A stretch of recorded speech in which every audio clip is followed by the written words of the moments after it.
राज्यामध्ये दोघं राष्ट्रवादी एकत्र येणार अशी चर्चा मोठ्या प्रमाणात रंगली होती। तर जळगावमध्ये विचार केला तर राष्ट्रवादी अजित पवार गटाच्या वतीने शरद पवार यांचे फोटो बॅनरवरती मोठ्या प्रमाणात झळकले होते। अजित पवार गटाचे जे नेते आहेत संजयजी पवार यांनी ते फोटो आपल्या बॅनरवरती लावले, त्यामुळे नवीन चर्चेला एक उदाहरण आलं होतं। आणि राष्ट्रवादी शरद पवार जे आहेत पक्ष जो आहे हा एकत्र येणार असल्याची चर्चा होती आणि एनडीए सरकारला पाठिंबा देणार आणि सोबत राहणार अशी देखील चर्चा होती। आज शरद पवार हे जे आहेत हे दिल्ली येथे जाऊन त्या ठिकाणी पंतप्रधान नरेंद्र मोदी यांची देखील शरद पवार असतील, सुप्रिया सुळे असतील यांनी भेट घेतलेली आहे।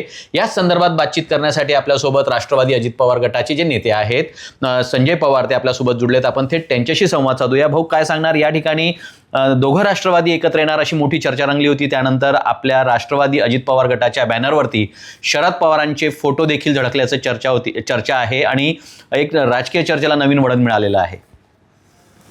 आज अजितदादा पवार यांचा वाढदिवस आम्ही अनेक वर्षापासून साजरा करतो, परंतु आज आम्हाला जयंती साजरी करावी लागली।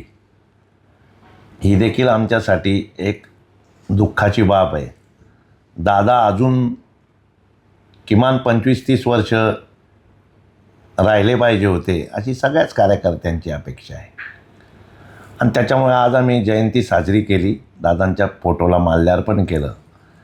आणि आज माझ्या काही बॅनरवर वर्तमानपत्राच्या जाहिरातींमध्ये मला पवार साहेबांनी जी मान्यता दिली होती त्या मान्यतेमुळे मी आज पवार साहेबांचे फोटो दादांच्या जयंतीनिमित्त सगळ्या ठिकाणी लावलेले आहेत। निश्चितच जर पण विचार केला तर दोघं राष्ट्रवादी एकत्र येणार आणि राष्ट्रवादी ही जी आहे, जी तुतारी वाजवणारा माणूस ही राष्ट्रवादी म्हणजे शरद पवार गट आणि शरद पवार साहेब हे एनडीएला सपोर्ट करणार असं चर्चा रंगली होती। आणि आज जर सकाळचा जर विचार केला तर दिल्ली येथे जाऊन शरद पवार साहेब असतील, सुप्रिया सुळे साहेब मॅडम असतील यांनी पंतप्रधान नरेंद्र मोदी यांची भेट घेतलेली आहे।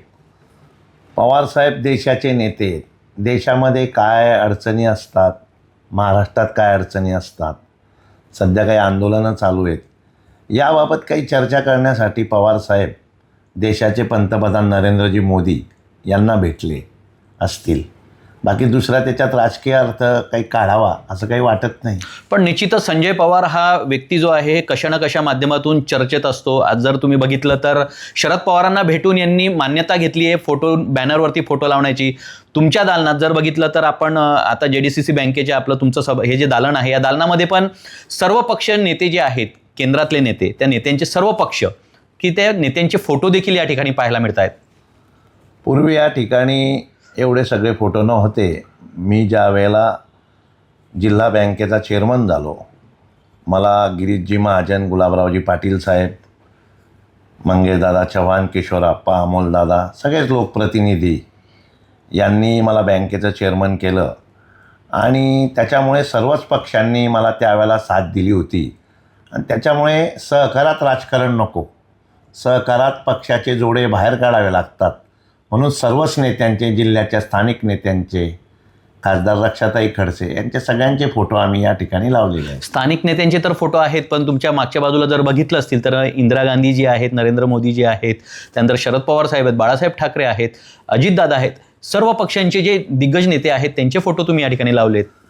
जे फोटो लावलेले आहेत, जे देशाचे नेते आहेत सगळेजण, त्यांचे मान्यवर त्यांचे फोटो लावलेले आणि जे स्थानिक नेते आहेत जिल्ह्यातले त्यांचे फोटो लावलेले आहेत। आणि माझी भावना आहे की यांचे फोटो लावून यांचा आदर्श घेऊन जर आपण या ठिकाणी काम केलं, शेतकऱ्यांचे प्रश्न सोडवले, तर निश्चित एक चांगलं काम मी करू शकतो। सगळ्यांनी एकत्र येऊन जर काम केलं तर देशाचा विकास होईल। निवडणुका झाल्यानंतर सगळेच एकत्र येऊन काम करतात, विकासच होतो।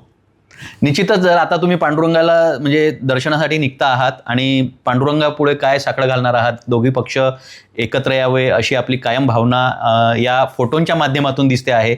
काय सांगणार, पांडुरंगापुढे काय साकडं घालणार आहे? दोघं राष्ट्रवादी एकत्र याव्यात किंवा नाही याव्यात किंवा काय निर्णय घ्यावे हे आमचे वरिष्ठ खासदार सुनीलजी तटकरे साहेब, सुनेत्राबाईंनी पवार हे घेतील, त्यात आमच्यासारख्या कार्यकर्त्याचं बोलण्याचं काम नाही।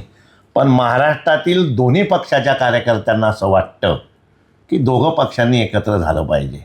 माझ्यासारख्यालाही कार्यकर्त्याला वाटतं की दोघं पक्षांनी एकत्र झालं पाहिजे. निश्चितच दोघं पक्षांनी एकत्र झालं पाहिजे, सर्व कार्यकर्त्यांची भावना आहे.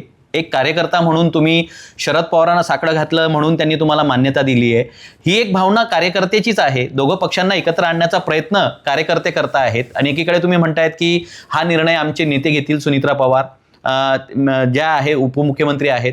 पण एकीकडे ह्या सगळ्या गोष्टी जर विचार केला तर दोघं पक्ष एकत्र येतील का, आणि आले तर तुम्ही काय, म्हणजे तुम्हाला काय वाटतं? दोघं पक्ष एकत्र येतील का हा जो प्रश्न, याचं उत्तर माझ्याकडे नाही. पण कार्यकर्त्यांची भावना आहे की दोघं पक्षांनी एकत्र आलं पाहिजे, तशीच माझी भावना आहे. आणि शेवटी पवारसाहेब आमचे दैवत आहेत. मी मागेही सांगितलं, दैवत राहणार. शेवटी सगळ्यांचेच नेते पवारसाहेब होते आणि त्याच्यामुळे मी पत्र दिलं आणि पवारसाहेबांनी मान्यता मला दिली, याचासारखा आनंद तर मला नाही वाटत कोणाला. म्हणजे काही याच्यात दुमत असण्याचं काही कारण नाही. त्याच्यामुळे मी भविष्यात यापुढे प्रत्येक बॅनरवर पवारसाहेबांचा फोटो लावणार.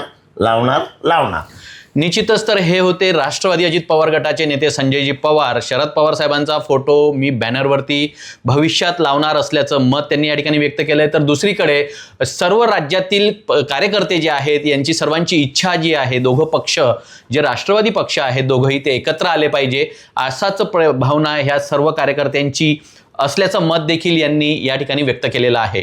सुमित देशमुख, लोकशाही मराठी, जळगाव.